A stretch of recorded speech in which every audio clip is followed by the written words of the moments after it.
Welcome to What's in Lori's Office, Episode 7. Hi everybody, welcome back to my office. Today I will be sharing some mementos and photos of my dear friends Mel and Adele Patton. A scripture that always reminds me of their love is 1 Corinthians 13 verse 7. Love bears all things, believes all things, hopes all things, and endures all things.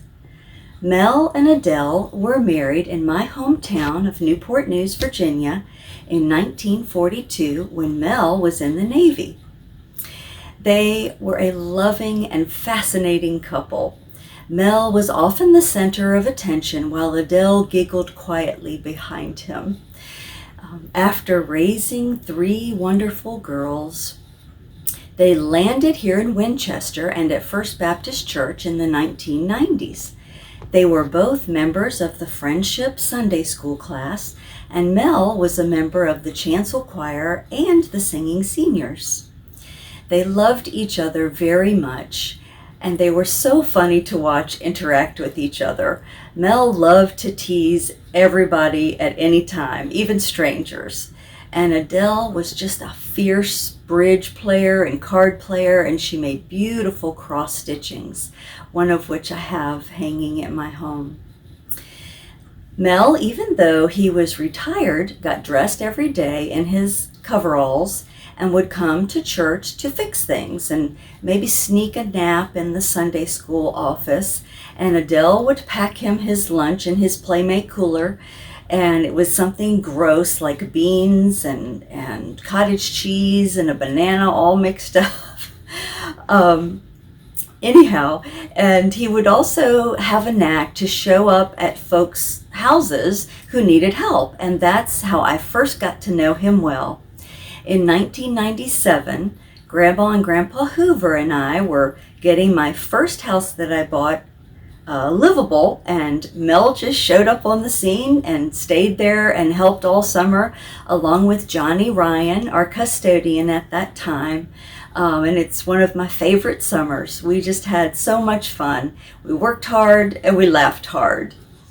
I'll ask my assistant Jamie to zoom in on this picture. This is from one of our annual Halloween costume parties where I dressed up as Mel in the coveralls. They loved it. And this picture was displayed at both of their funerals, and it sits here in my shelf.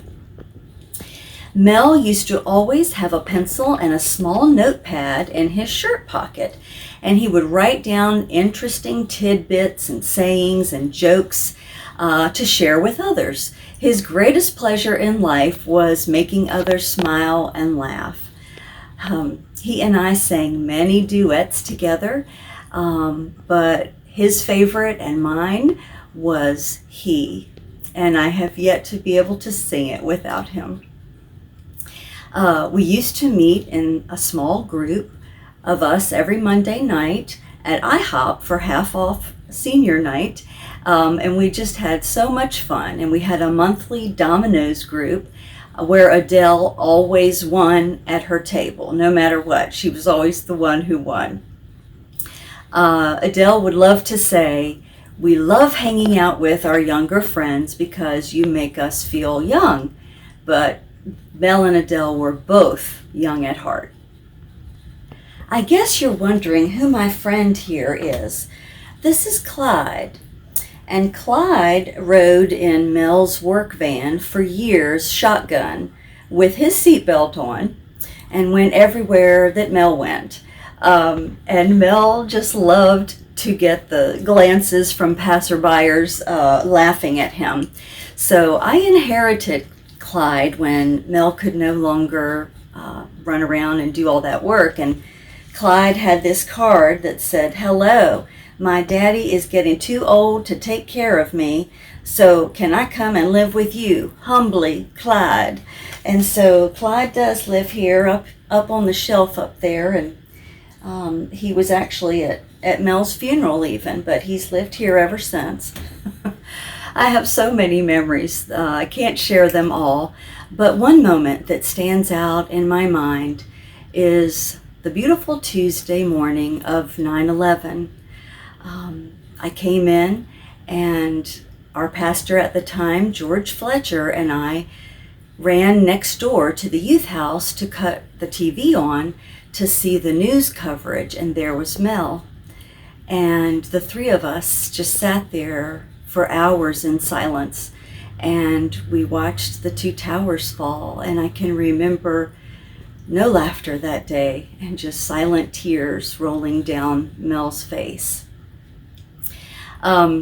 Another funny story that I would like to share with you is the grandparents' shower that the Singing Seniors threw for George and Peggy.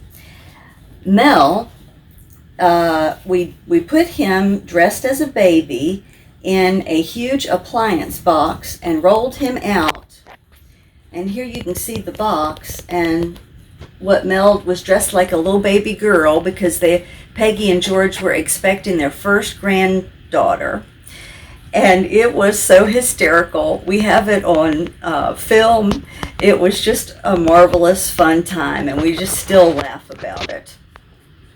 Mel loved to make George blush and get red in the face, and boy, he did that day. We shared some of the happiest times together, and some of the saddest times too.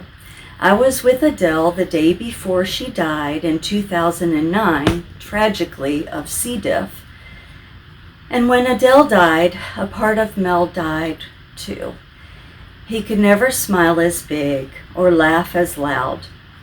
He carried on as best he could, with support and love from his family and from his friends.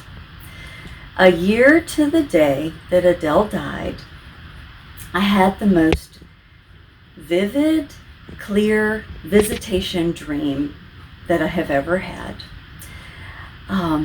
We were in a minivan, not the work one, but the other one, and I was in the way back, and Adele was sitting shotgun, and she turned to face me, and her hair was all white, and she just glowed, and there was not one wrinkle on her face.